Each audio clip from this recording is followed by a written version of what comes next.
खबरों के सिलसिले को आगे बढ़ाएं। आपको बताएं कि डॉलर की ऊंची उड़ान है, जबकि इस उतार चढ़ाव की वजह से आवाम काफ़ी परेशान है। जबकि 4 रुपये 10 पैसे के इजाफे के बाद अब एक कीमत डॉलर की 138 रुपये 50 पैसे तक पहुंच गई, जबकि इंटरबैंक में डॉलर की कीमत 142 रुपये रिकॉर्ड की गई। मुकर्रम खान की रिपोर्ट देखिए।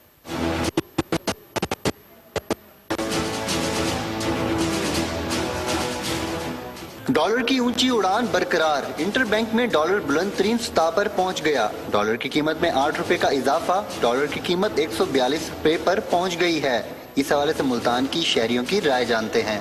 कारोबार बिल्कुल तबाह कर दिया। ये पावर लूम में बिल्कुल बंद है, मुल्तान की बिल्कुल हर पावर लूम बंद है डॉलर की वजह से।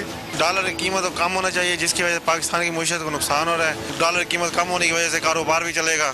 जी मौजूदा हुकूमत ने पहले भी डॉलर इनसे कंट्रोल नहीं हुआ। पेट्रोल की, डीजल की, हर चीज़ की कीमतें डॉलर की वजह से अब हो रही है। अब भी 8 रुपये कुछ पैसे कह रहे हैं, डॉलर बढ़ गया। ये अवाम के ऊपर तो अजाब ही है। डॉलर के बढ़ने से महंगाई होगी और डॉलर की कीमत को एडजस्ट किया जाए। कैमरामैन खलील चौधरी के साथ मुकर्रम खान, चैनल 5 मुल्तान।